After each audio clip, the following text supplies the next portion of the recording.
A couple of months ago, I bought the Xiaomi Redmi 8 just to check how good an entry-level smartphone is. I didn't expect much as I'm an owner of the S7 Edge for 4 years and I didn't feel the need to upgrade to a newer smartphone through those 4 years. So I put my SIM on the Redmi 8 and I was surprised with the capabilities of the smartphone. So I tried to use it as a secondary smartphone and I was surprised with the performance. I had a bit of slowdown with this phone, but it was actually 70% the same speed of the compared to the S7 Edge. And after that, my S7 Edge died. The motherboard was creating some lines in the screen, and this is a motherboard failure. So I was forced to put my SIM permanent in the Redmi 8, and I have a pretty good experience. And this phone literally saved my ass during that period because I didn't have an extra phone and this one was the only phone I had.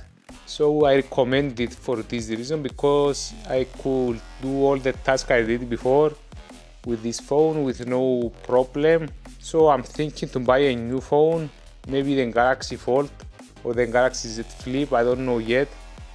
I'm going to this direction, to the foldable phone, because I want the new technology and not an upgrade processor or the best cameras. More of the wow factor in the mobile world. So what is your opinion? You prefer a 14 phone or a traditional phone? Let me know in the comments below. I will talk about 4 parts of the phone's performance, screen, cameras and build quality. As I said before, performance is very acceptable, but I had a huge slowdowns after I downloaded all the applications that I had before. I started to delete some of them, but nothing happened. Then I had a blink that maybe the launcher was my problem. I changed the launcher and all the slowdown was gone. I don't know if the stock launcher is buggy. I changed to Action Launcher and I didn't have a slowdowns after that. Then I got an update on the stock launcher, I updated, but I never switched to the stock launcher. I didn't want to face slowdowns again. So after that, the performance was very good.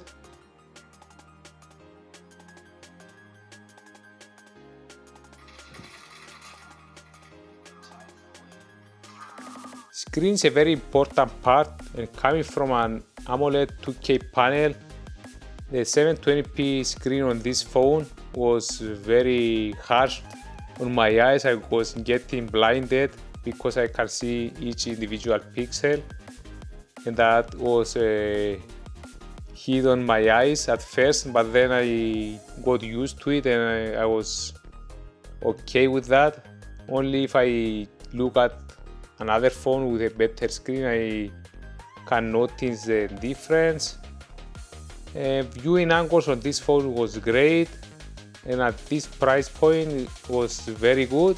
The battery is 5000 mAh. It can last the full day without any needing to charge the phone, but it's not excellent by any means, but it's on a great point, especially on that price point. Another point is the cameras. On daylight the photos are very decent, as you can see, but at night it's struggling.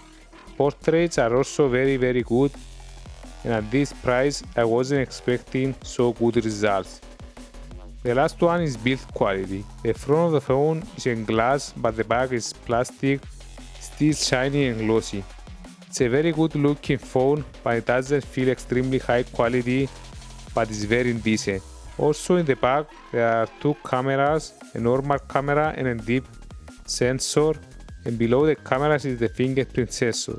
It's not the fastest, but it's important that you have a fingerprint scanner at this price point. Face unlock is also supported, which is again not the fastest, but an excellent feature. So the message I want to pass to everyone is you can have a decent experience with an entry-level smartphone, especially if you are on a tight budget. You can run all the applications and do all the tasks with a bit of slowdown. That's all I have to say about this video. Thank you so much for watching.